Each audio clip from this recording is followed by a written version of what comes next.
नमस्कार, India news Madhya Pradesh Chhattisgarh देख रहे हैं आप। आपके साथ मैं हूं सुरभि तिवारी। बुलेटिन की शुरुआत बड़ी खबर के साथ करेंगे तो इस वक्त की बड़ी जानकारी भोपाल से सामने आ रही है। इस वक्त की बड़ी खबर आपको दे देते हैं। भोपाल से इस वक्त की बड़ी खबर आपको बता दें, खंडवा सीट पर टिकट को लेकर के घमासान छिड़ा हुआ है और इस घमासान को लेकर निर्दलीय विधायक सुरेंद्र सिंह शेरा का बड़ा बयान भी इस बीच सामने आ रहा है। मेरी पत्नी को टिकट मिलेगा, शेरा ने यह कहा है कि उनकी पत्नी को टिकट दिया जाएगा। अरुण यादव का नाम तय होने पर शेरा ने इस बात का जिक्र किया है और बयान जारी कर दिया है। दरअसल शेरा का यह कहना है कि उनकी पत्नी को टिकट सौंपा जाएगा। भोपाल से इस वक्त की बड़ी जानकारी आपको दे रहे हैं। तो खंडवा सीट पर टिकट को लेकर के सियासी घमासान छिड़ा हुआ है और इस सियासी घमासान को लेकर निर्दलीय विधायक सुरेंद्र सिंह शेरा का बड़ा बयान सामने आया है। तो सुरेंद्र सिंह शेरा ने यह कहा है कि उनकी पत्नी को टिकट दिया जाएगा खंडवा सीट से, और वहीं अरुण यादव का नाम तय होने पर शेरा का यह बयान सामने आया है। दरअसल ये कहा जा रहा था कि अरुण यादव को खंडवा सीट से टिकट दिया जा सकता है, तो ऐसे में शेरा ने एक बयान जारी कर दिया। सुरेंद्र सिंह शेरा, उनका ये कहना है कि उनकी पत्नी को टिकट सौंपा जाएगा। आपको लेटर आया है क्या? कोई सज्जन भैया का लेटर आ गया, बी फॉर्म आ गया? अभी कुछ तय नहीं है, चर्चा चल रही है, अभी कुछ भी तय नहीं है। कल भी न्यूज में दिखा रहे थे कि हो सकते हैं तो बहुत समय लगता है। तो हो जाएंगे तो आपको क्या दिक्कत? अभी अरे शेरा भैया का ही टिकट होगा सर, ठाकुर जयश्री सुरेंद्र सिंह ठाकुर का ही टिकट होगा। हाँ पक्का, हाँ बिल्कुल पूरे तरीके से। अगर सर्वे होगा, अगर आम आदमी की सुनेंगे, आम कार्यकर्ता की सुनेंगे, आखिरी वोटर की सुनेंगे, तो उसमें जयश्री सुरेंद्र का नाम ही आएगा। तो इस पर अधिक जानकारी के साथ हमारे साथ कुलभूषण सक्सेना लाइव जुड़ चुके हैं। कुलभूषण, आपसे जानकारी चाहेंगे, जो खंडवा सीट को लेकर के सियासी घमासान छिड़ा हुआ है, टिकट को लेकर भी अब बयानबाजी तेज होती हुई दिखाई दे रही है, ऐसे में क्या कहा जा सकता है? आखिर खंडवा सीट से किस प्रत्याशी को खड़ा किया जा सकता है?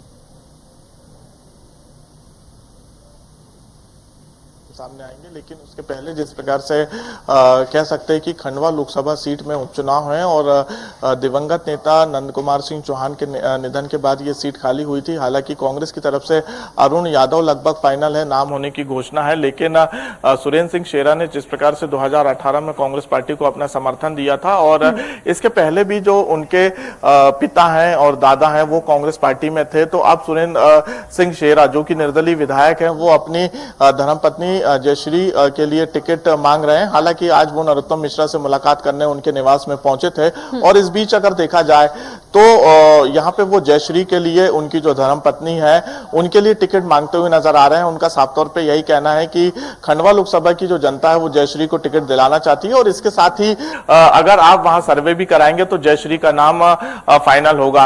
हालांकि अरुण यादव को लेकर उन्होंने कहा कि अभी उन्हें बी फॉर्म नहीं मिला है। अब देखने वाली बात होगी कि खंडवा लोकसभा सीट के लिए जिस प्रकार से घमासान मचा हुआ है, तो क्या सुरेंद्र सिंह शेरा की तरफ से तो इस बात को स्पष्ट तौर पर कहा गया है। कुलभूषण, उन्होंने तो जयश्री के लिए ये तक कह दिया है कि टिकट तो उन्हें ही मिलेगा। जब खंडवा सीट के लिए अगर नाम अरुण यादव का सामने आया तो अरुण यादव के नाम का जिक्र होते ही उन्होंने इस बात पर मुहर लगा दी। उन्होंने कह दिया कि टिकट तो उनकी पत्नी को दिया जाएगा। अभी फिलहाल अगर बात की जाए तो ये फैसला जो है पार्टी हाईकमान लेता है। दिल्ली सोनिया गांधी, कमलनाथ ये डिसीजन लेंगे कि खंडवा लोकसभा से टिकट किसे दी जाए। हालांकि प्रत्याशी जो रहते हैं, जो दावेदार रहते हैं, उनके अलग अलग बयान आते हैं। ठीक है कुलभूषण, माफ कीजिएगा, आपको यहाँ पर रोकना पड़ा है। बीजेपी से प्रवक्ता है हमारे साथ नेहा बग्गा जी, वो हमारे साथ जुड़ चुके हैं। बहुत स्वागत आपका नेहा बग्गा जी इंडिया न्यूज पर। सबसे पहला सवाल मेरा आपसे यही है, जिस तरीके से खंडवा सीट को लेकर के सियासी घमासान छिड़ा हुआ है, अब ऐसे में सुरेंद्र सिंह शेरा जी है जिन्होंने ये साफ कह दिया है कि उनकी पत्नी को ही खंडवा सीट से चुनाव लड़ने के लिए मैदान में उतारा जाएगा, उनको टिकट दिया जाएगा। इस पर क्या कहना है आपका? नहीं, देखिए, ये जो परिस्थितियां हैं ये तो कांग्रेस पार्टी के अंदर उत्पन्न होती है। भारतीय जनता पार्टी के अंदर तो आप जानती हैं कि कमल के चिन्ह के नीचे ही जो भी प्रत्याशी होता है वो चुनाव लड़ता है। पर आप बहुत समय से देख रही होंगी कि स्वघोषित कांग्रेस के जो उम्मीदवार हैं अरुण यादव जी, उनको बार बार नकारने का काम कमलनाथ जी ने किया है। कमलनाथ जी ने तो एक बार ये भी कह दिया था कि मेरी जानकारी में नहीं है कि ये चुनाव लड़ना चाहते हैं। और आज के समय में कांग्रेस वो पार्टी हो गई है जिसका सेनापति गायब है, तो उनके सैनिकों की चर्चा करना भी मुझे लगता है कि बेमानी होगा, क्योंकि आज कांग्रेस 4 कंधों को ढूंढ रही है, विपक्षी एकता की बात कर रही है। मतलब कांग्रेस ये मान चुकी है कि उनका जो दम है मध्य प्रदेश के अंदर वो खत्म हो चुका है, उनके जो कार्यकर्ता हैं वो खत्म हो चुके हैं। कांग्रेस जो है विलुप्तीकरण की ओर आगे बढ़ गई है और कांग्रेस के कार्यकर्ता स्वयं कह रहे हैं। पिछले दिनों आपने लक्ष्मण सिंह जी का भी बयान देखा होगा जिसमें उन्होंने पार्टी नेतृत्व और मध्य प्रदेश की जो वर्किंग है उस पर सवाल उठाए थे, जिसमें कि कार्यकर्ताओं की ओर से आवाज आने लग गई है कि गायब कमलनाथ है, कांग्रेस अनाथ है। परंतु दूसरी ओर आप भारतीय जनता पार्टी को देखेंगी तो भारतीय जनता पार्टी में प्रत्येक जो प्रभारी मंत्री हैं वो अलग अलग क्षेत्रों में लगातार काम कर रहे हैं। माननीय मुख्यमंत्री जी की एक दौर की जनदर्शन जो है वो यात्रा समाप्त हो चुकी है। जनता का अपार स्नेह और प्रेम मिला है मुख्यमंत्री जी को। वहीं अगर भारतीय जनता पार्टी के संगठन की बात करें तो माननीय प्रदेश अध्यक्ष विष्णुदत्त शर्मा जी भी एक दौर का जनदर्शन का अपना जो सारा कार्यक्रम है, जनता के बीच में जाना, जनता के दुख सुख में साथ में खड़े रहना, वो पूरा हो चुका है। तो यानी नेहा जी आप ये कहना चाह रही हैं कि टिकट चाहे किसी को भी मिले लेकिन मध्य प्रदेश में तो सरकार बीजेपी की थी और बीजेपी की ही रहेगी। नहीं, निश्चित ही। देखिए इन 4 उपचुनाव से वैसे भी सरकार पे कोई फर्क नहीं पड़ना भारतीय जनता पार्टी की, सरकार तो थी है और रहेगी, पर उपचुनाव में भी 100% परफॉर्मेंस भारतीय जनता पार्टी के पक्ष में आएगा और ये 4 सीटें हम लेकर जाएंगे। क्योंकि मैंने आपसे कहा उनका तो सेनापति फरार है। सेनापति जो पूर्व में मुख्यमंत्री भी रहा 15 माह तक, 15 दिन भोपाल में नहीं नजर आए, 15 दिन किसी मध्य प्रदेश के क्षेत्र में एक साथ नजर नहीं आए और आज भी शायद विदेश यात्रा पे हैं। अगर मैं गलत हूं तो मुझे करेक्ट करिएगा। तो जिस प्रकार की इनकी जो टूरिज्म पॉलिटिक्स है उसको जनता समझती है। जिस प्रकार का 15 माह का इन्होंने हर वर्ग को ठगने का काम किया है वो जनता के बीच में है। जिस व्यक्ति ने ना 15 माह में और ना ही उससे पूर्व में ना गांव देखा, ना गरीब देखा, ना खेत देखा, ना धूल देखी, ना धूप देखी, वो जनता के बीच में है। और वादा खिलाफी तो सबके सामने है कि वचन पत्र में क्या कहा था और उसके बाद जब इनकी सरकार बन गई तो क्या किया। तुष्टीकरण सबके बीच में है, ओबीसी वर्ग के साथ में जो छलावा किया वो सबके साथ में है, आदिवासियों को जिस तरीके से झूठ बोला वो सबके सामने है, युवाओं को 4000 बेरोजगारी भत्ता का कहकर चले गए वो सबके सामने है, बच्चों के विवाह निकाह का 51,000 नहीं दे पाए वो सबके सामने है, 2 लाख रुपए की कर्ज माफी राहुल गांधी 110 तक की गिनती गिन के गए थे वो सबके सामने है। तो जनता ये जानती है कि कांग्रेस जो है अब अप्रासंगिक हो चुकी है, कांग्रेस का अब कोई अस्तित्व नहीं है। जी ठीक, आपने अस्तित्व की बात की, लेकिन कांग्रेस तो बार बार ये दावा कर रही है कि अभी तक भले ही कांग्रेस की सरकार मध्य प्रदेश में नहीं बन सकी हो, जो दौर रहा था उनका भी सियासत में, तो ऐसे में जो कमियां रही थी उनको ठीक करने का काम कांग्रेस लगातार कर रही है और इसी वजह से नए नए चेहरों को जगह भी दी जा रही है। आपने कहा कि अगर सियासी तौर पर उनके मुखिया की बात की जाए तो वो टूरिज्म पर ही ज्यादा ध्यान दे रहे हैं, वो खुद ही फरार चल रहे हैं, उनका ही कुछ अता पता नहीं है, लेकिन कोशिशें तो कांग्रेस की तरफ से अब भी जारी है, अभी चुनाव आने में समय है, तो क्या ये जल्दबाजी नहीं होगा ऐसा बयान जारी करना? कांग्रेस पार्टी एक ऐसी पार्टी है विश्व की जिसमें आज तक राष्ट्रीय अध्यक्ष नहीं है उनके पास में। पूरे विश्व में अगर आप ढूंढेंगी तो भी आपको कोई ऐसी पॉलिटिकल पार्टी नहीं मिलेगी जिसके पास राष्ट्रीय अध्यक्ष ना हो। और जो परिदृश्य चल रहा है, पंजाब की परिस्थिति देख लीजिए, कैप्टन अमरिंदर को जिस तरीके से बेइज्जत करके मुख्यमंत्री पद से हटा दिया, सिद्धू का प्रदेश अध्यक्ष के पद से जो इस्तीफा सिद्धू ने दे दिया है। आज सुनने में आया है कि छत्तीसगढ़ के 13 मंत्री दिल्ली में अपना जो है घेरा डाल के बैठे हैं राहुल गांधी के बंगले के बाहर। तो छत्तीसगढ़ की जो परिस्थितियां हैं वो हमारे सामने है, सिंहदेव जी और मुख्यमंत्री बघेल के बीच की। कुछ दिनों पहले, 2-3 दिन पहले की खबर ये भी थी कि सचिन पायलट भी अपने कुछ विधायकों के साथ में दिल्ली पहुंचे हुए हैं। मध्य प्रदेश में आप देख लीजिए तो अर्जुन सिंह के बेटे राहुल भैया जिस तरीके से उनके और कमलनाथ जी के बीच में सारा जूतम पैजार चली वो हमारे सामने है। मैंने आपको थोड़ी देर पहले बताया कि लक्ष्मण सिंह जी ने ट्वीट करके जिस बातों को बार बार आला कमान और मध्य प्रदेश के नेतृत्व के सामने रखा वो हमारे सामने है। पिछले 3 महीने में कम से कम 3 से 4 बार सज्जन सिंह वर्मा अपने आप को। ठीक है नेहा जी, माफ कीजिएगा, यहाँ बीच में आपको रोकना पड़ रहा है। हमारे साथ कांग्रेस से प्रवक्ता जुड़ चुके हैं रामपाल जी। डॉक्टर रामपाल, सबसे पहले तो बहुत स्वागत है आपका इंडिया न्यूज पर। जिस तरीके से अभी जो सियासी घमासान खंडवा सीट को लेकर के छिड़ा हुआ है, टिकट को लेकर के यहाँ पर शेरा जी का बयान भी सामने आ गया, उन्होंने ये कह दिया कि उनकी पत्नी जयश्री को ही टिकट दिया जाएगा। वहीं नेहा जी का कहना है कि चाहे टिकट किसी को भी दे ले। बीजेपी को इससे कोई फर्क नहीं पड़ने वाला है और कांग्रेस की स्थिति तो हर कोई देख रहा है, उनका तो मुखिया ही गायब है, इस पर क्या कहेंगे? जी जी जी जी, बीजेपी किसको दे रही है? बीजेपी तो वंशवाद का विरोध करती है, तो नंदू चौहान जी के बेटे या पत्नी को तो देगी नहीं, ये तो तय है। उसके अलावा इनके पास कोई नेता है नहीं है।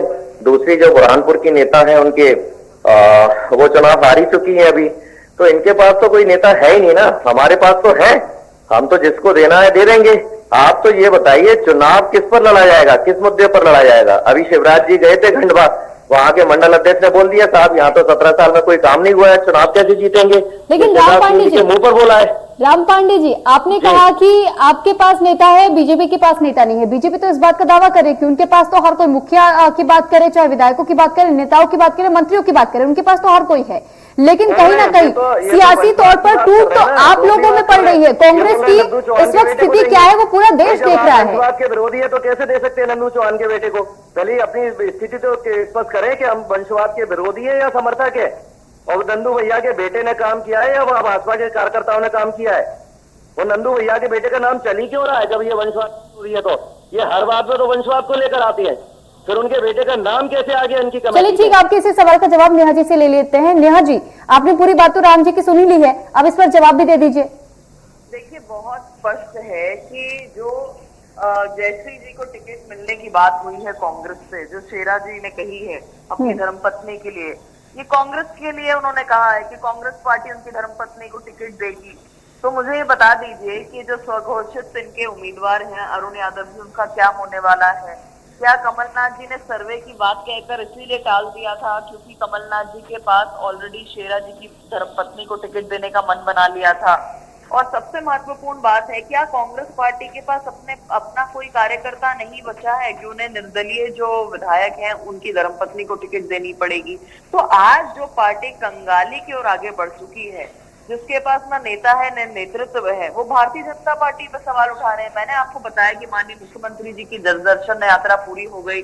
माननीय प्रदेश अध्यक्ष जी ने जनता के बीच में जाकर लगातार उनसे संपर्क स्थापित कर लिया है। मैंने आपसे बताया कि प्रभारी मंत्री जो है उनको अलग अलग क्षेत्रों में भेज दिया गया है, वो वहां पर लगातार कार्य कर रहे हैं, जनता के बीच में है। आज कांग्रेस की स्थिति क्या है?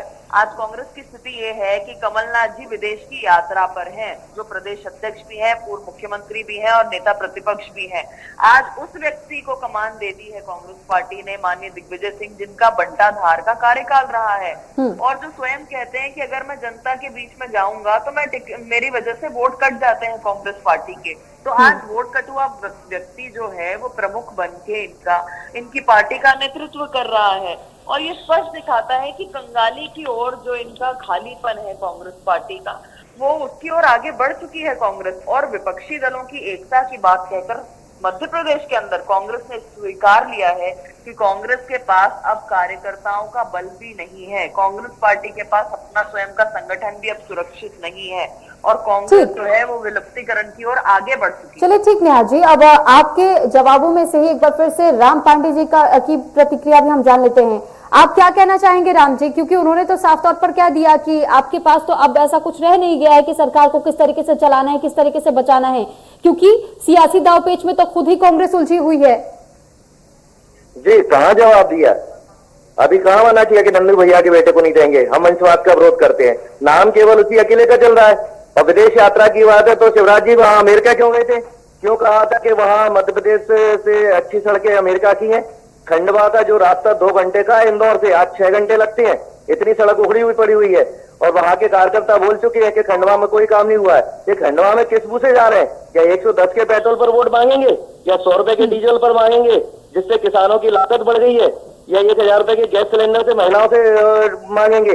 किस बात पर मांगेंगे? ये व्यक्तियों की बात करते हैं, व्यक्तियों की बात नहीं। लेकिन राम जी, अच्छा ठीक, राम जी, अरुण यादव के नाम का जब जिक्र आता है तो अरुण यादव भी तो 3 बार लोकसभा सीट से चुनाव लड़ चुके हैं, लेकिन ऐसे में जो दावा शेरा की तरफ से किया जा रहा है, शेरा जी ने ये खुले तौर पर कह दिया कि उन्हीं की पत्नी को टिकट मिलेगा, तो आपने अरुण यादव को ना चुन करके जयश्री जी को चुना, इसके पीछे की वजह बताएंगे? अरे कहाँ चुना है? अभी शेरा सिंह जी कांग्रेस में ही नहीं है अभी तो वो। अरुण यादव जी कांग्रेस के अध्यक्ष रह चुके हैं, केंद्रीय मंत्री रह चुके हैं। अभी किसने बोल दिया? वहां जितने भी लोग हैं, यदि खंडवा का 1 लाख आदमी ये बोल रहा है हम कांग्रेस से लड़ेंगे, तो ये तो कांग्रेस का उन्होंने बयान जारी किया राम जी, अरुण अरे तो यादव बयान के से क्या नाम हुआ? को आप बयान उन्होंने जब आप सुना, बयान जारी कर दीजिए, आप बयान जारी कर दीजिए, मैं कांग्रेस से चुनाव लड़ रही हूँ। बयान तो कोई भी जारी कर सकता है ना। क्या कमलनाथ जी ने टिकट दे दिया क्या सोनिया जी ने टिकट दे दिया जाए? क्या टिकट कौन देगा, कमलनाथ जी और सोनिया जी? आप उन दो का बयान पूछिए ना, वो दो क्या बोल रहे हैं। तो बिना किसी आश्वासन के कोई इस तरीके का बयान मीडिया में आकर के कैसे जारी कर सकता है? आप बोल रही हैं कि मैं चुनाव लड़ रही हूँ खंडवा से, तो मैं क्या मना कर दूंगा? ये तो हमारे लिए खुशी की बात है ना कि कांग्रेस से लोग जुड़ रहे हैं। हर आदमी कांग्रेस से टिकट मांग रहा है। भाई अरुण यादव केंद्रीय मंत्री रह चुके हैं, प्रदेश अध्यक्ष रह चुके हैं, पार्टी के लिए समर्पित है, तो सबसे ज्यादा दावेदारी उनकी है, नंबर 1 पर दावेदारी उनकी है। बाकी अधिकार पार्टी का होता है, पार्टी का निर्णय लास्ट में होता है, चाहे किसी भी पार्टी का हो। पार्टी का निर्णय कार्यकर्ता को मानना पड़ता है। तो ठीक है, यानी राम जी ये कहा जा सकता है, आपका ये कहना है कि उन्होंने तो केवल बयान जारी किया है, आप इस बात की आधारित पुष्टि नहीं करते हैं, आप टिकट नहीं दे रहे जैसी जी को। ना आपको कौन मना कर रहा है? कोई भी कह सकता है।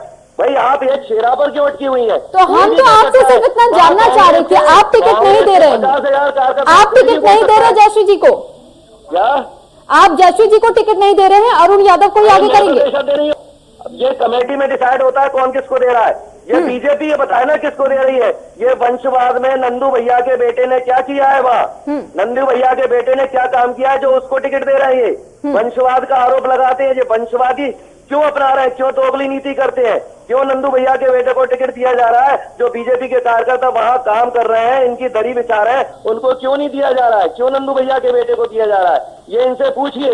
ये केवल नौटंकी करते हैं। क्या विकास किया है? कितने डैम बनवाए, कितनी रोडें बनवाई, कितने मेडिकल यूनिवर्सिटी बनाई, क्या क्या इन्होंने वहां काम किया? चलिए ठीक, आपके सवालों का जवाब नेहा जी से ले लेते हैं। नेहा जी, अब आप पर यह आरोप लगा दिया गया है कि बीजेपी ने आखिर क्या कुछ विकास किया है, इस बात की जानकारी दीजिए। वंशवाद का आरोप भी आप पर लगा दिया गया है कि आप तो वंशवाद को आगे बढ़ावा दे रहे हैं, राजनीति में सक्रिय रहने के लिए आप इसका कहीं ना कहीं इस्तेमाल कर रहे हैं। इस बात में आपको कितनी सच्चाई नजर आती है, क्या कहना चाहेंगे इस पर आप? देखिए, बहुत स्पष्ट है कि माननीय मुख्यमंत्री जी की जो जनदर्शन यात्रा हुई है उसमें जिस तरीके से जनता ने आपार स्नेह दिया है, जिस तरीके से खुले मन से जनता आई है और भव्य स्वागत किया है माननीय मुख्यमंत्री जी का, ये स्पष्ट दिखाता है कि भारतीय जनता पार्टी निरंतर सतत रूप से जनता के बीच में रहती है और उनकी सेवा करती रहती है। और यही कारण है कि माननीय मुख्यमंत्री जी जनदर्शन करते हैं, जनता का दरबार कांग्रेस की तरह नहीं लगाते। नंबर 2 की बात यह है कि जब ये वंशवाद की बात करते हैं तो इनके मुंह पे करारा तमाचा बार बार पड़ता है, और इसलिए पड़ता है क्योंकि भारतीय जनता पार्टी के अंदर कोई चांदी का चमचा लेकर नहीं आता कि किसी का जन्म हुआ एक परिवार के अंदर और उसका उसी दिन से जो पद है उसका निर्णय हो जाता है। पर हाँ, ये बात बिल्कुल सही है कि अगर कोई योग्य व्यक्ति है तो उसे सिर्फ इसलिए नहीं नकारा जा सकता क्योंकि उसके परिवार से कोई पूर्व में या वर्तमान में राजनीति में रहा हो, और उसे इसीलिए भी कोई उपहार नहीं दिया जा सकता, कोई कुर्सी नहीं दी जा सकती क्योंकि पूर्व में या वर्तमान में उसके परिवार से कोई राजनीति में हो। तो ये बेसिक अंतर भारतीय जनता पार्टी और कांग्रेस पार्टी के अंदर है। पर आज मूल सवाल यह है कि भारतीय जनता पार्टी तो अपने चुनाव चिन्ह के नीचे चुनाव लड़ती है। भारतीय जनता पार्टी का प्रत्येक कार्यकर्ता बूथ से लेकर मंडल से लेकर जिला से लेकर प्रदेश स्तर का लगातार सतत रूप से जनता के बीच में बना रहता है। आज चिंता करने की उन्हें आवश्यकता है जो अभी तक जनता के बीच में गए नहीं है, जिनका प्रदेश अध्यक्ष नदारद है, विदेश यात्रा में व्यस्त है, जब मध्य प्रदेश की जनता को उनकी जरूरत है।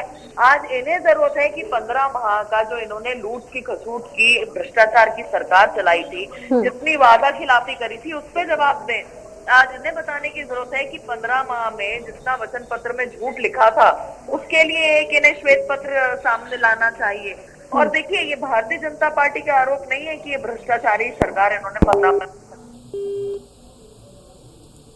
जो उस समय मंत्री थे उन्होंने कहा था कि इनकी सरकार जो है माफियों की सरकार है, इनकी सरकार जो है वो माफियों को संरक्षण देती है, और संरक्षण देने वाला व्यक्ति कौन है? दिग्विजय सिंह है, जो कमलनाथ जी के नाम के नीचे कर रहे हैं। और आज उसी बंटाधार को यहाँ पर लाकर आगे कर दिया है कांग्रेस पार्टी ने। तो ये बहुत स्पष्ट दिखाता है कि भारतीय जनता पार्टी कार्य करने में विश्वास रखती है, सर्व करने में विश्वास रखती है, और कांग्रेस पार्टी सर्वे करने में विश्वास रखती है। ठीक है नेहा जी, वाकई ये तो आपने ठीक कहा, लेकिन कहीं ना कहीं जिस तरीके से सवाल खड़े किया जा रहा है और ये भी कहा जा रहा है कि जो बयान जारी किया है शेरा ने, क्योंकि अरुण यादव का नाम तो बहुत पहले से ही चर्चाओं में रहा है और वो केंद्र में भी मंत्री रह चुके हैं। अब ऐसे में जो जिस तरीके का बयान जारी किया गया उनके तरफ से, इस पर आप क्या कहेंगे कि जिस तरीके का बयान जारी किया गया है शेरा की तरफ से, शेरा जी की तरफ से, और उसके बाद से ये कह दिया गया कि मेरी पत्नी जयश्री को टिकट मिलेगा, उन्होंने ये दावा कर दिया, इस पर क्या लगता है कि क्या वाकई आने वाले समय में क्या कांग्रेस उनका दामन थामेगी, उनको अपने खेमे में शामिल करेगी, या फिर अरुण यादव को एक बार फिर से अपने साथ वो शामिल करने की जहमत उठाएगी? फिलहाल हमारे साथ राम पांडे जी नहीं है बने हुए, उनका संपर्क हमसे टूट गया है। तो नेहा जी, आपसे ही मैं जानना चाहूंगी। देखिए, भारतीय जनता पार्टी का कोई लेना देना नहीं है कि कांग्रेस पार्टी किसको टिकट देती है, किसको चुनाव लड़वाती है, लड़ती है या नहीं लड़ती है, ये इनका आंतरिक विषय है। पर जिस तरीके से इनकी पार्टी के अंदर ये हर बार की परिस्थितियां बनती हैं, गुटबाजी चलती है, हर नेता प्रमुख अपने अपने साथियों को टिकट दिलाने के लिए आपस में लड़ाई करते हैं, ये भी किसी से छुपा हुआ नहीं है। और कांग्रेस पार्टी तो इस लड़ाई को, इस अनुशासनहीनता को आंतरिक लोकतंत्र कहती है। तो ये बहुत स्पष्ट है कि कांग्रेस पार्टी के अंदर अब तक भी जब चुनाव सिर पर हैं, इनके पास कोई योग्य उम्मीदवार नहीं है, और यही कारण है कि इन्हें इंडिपेंडेंट जो शेरा भैया हैं, उनकी धर्मपत्नी को टिकट देने के लिए विचार करना पड़ रहा है। इनका कार्यकर्ता जो है वो शायद ये योग्य नहीं समझते कि इनका कोई ऐसा कार्यकर्ता होगा जिसकी योग्यता होगी, जिसे टिकट देकर ये चुनाव लड़वा सकते हैं। तो इनका आंतरिक मामला है। मुझे लगता है कि भारतीय जनता पार्टी को ना इसमें कोई रुचि है और ना ही हमें इसमें कोई हस्तक्षेप करना है। चलिए ठीक नेहा जी, बहुत धन्यवाद आपका हमारे साथ जुड़ने के लिए और अपनी बात को रखने के लिए। तो फिलहाल इस बुलेटिन में इतना ही। आप बने रहिए इंडिया न्यूज के साथ। नमस्कार।